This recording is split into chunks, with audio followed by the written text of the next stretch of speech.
সম্প্রতি জীবন দর্শন এবং বিশ্ববিদ্যালয় পড়ার গুরুত্ব ও তাৎপর্য নিয়ে বহুল ব্যবহৃত সামাজিক যোগাযোগ মাধ্যম ফেসবুকে একটি পোস্ট করেছেন যুক্তরাজ্যের প্রধানমন্ত্রী ঋষি সুনাক। এ নিয়ে চলছে ব্যাপক আলোচনা সমালোচনা। বাংলাদেশের অনেক ফেসবুক ব্যবহারকারী সুনাকের পক্ষে বিপক্ষে বাহারি ক্যাপশনে সেই পোস্ট শেয়ার করছেন। ওই পোস্টে ঋষি সুনাক লিখেছেন, জীবনে সফল হওয়ার জন্য বিশ্ববিদ্যালয়ে পড়া জরুরি নয়। সাধারণ কোনো মানুষ এ কথা বললে মেনে নেওয়া যায় সহজেই, কিন্তু খোদ যুক্তরাষ্ট্রের বিখ্যাত স্ট্যানফোর্ড বিশ্ববিদ্যালয়ের ডিগ্রিধারী কোনো ব্রিটিশ প্রধানমন্ত্রীর মুখে এ কথা কতটা মানানসই তাই নিয়ে উঠেছে প্রশ্ন।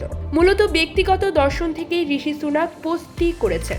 মন্তব্যকারীদের মধ্যে কেউ কেউ ঋষি সুনাকের এ কথার সমালোচনা করেছেন, আবার কেউ কেউ তাকে প্রশংসায় ভাসিয়েছেন।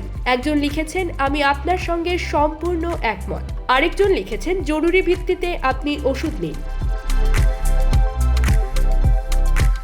ঋষি সুনাক নিজেও যুক্তরাষ্ট্রের বিখ্যাত স্ট্যানফোর্ড ইউনিভার্সিটির ডিগ্রিধারী। 2020 সালের ফেব্রুয়ারিতে সুনাক ব্রিটেনের চ্যান্সেলর অফ এক্সচেকার হন।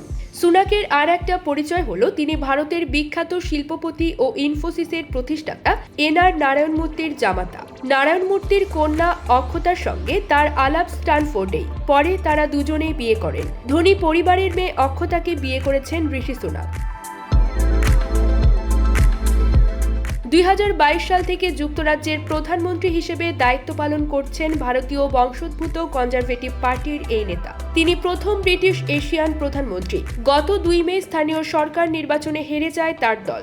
এর 2 সপ্তাহের মাথায় দেশটিতে আগাম নির্বাচনের ঘোষণা দিয়েছেন সুনাক। 10 নম্বর ডাউনিং স্ট্রিট থেকে 22 মে তিনি ঘোষণা দেন, আগামী 4 জুলাই জাতীয় নির্বাচন অনুষ্ঠিত হবে। 6 সপ্তাহ আগে আগাম নির্বাচনের ঘোষণা দিয়ে সবাইকে তাক লাগিয়ে দিয়েছেন সুনাক।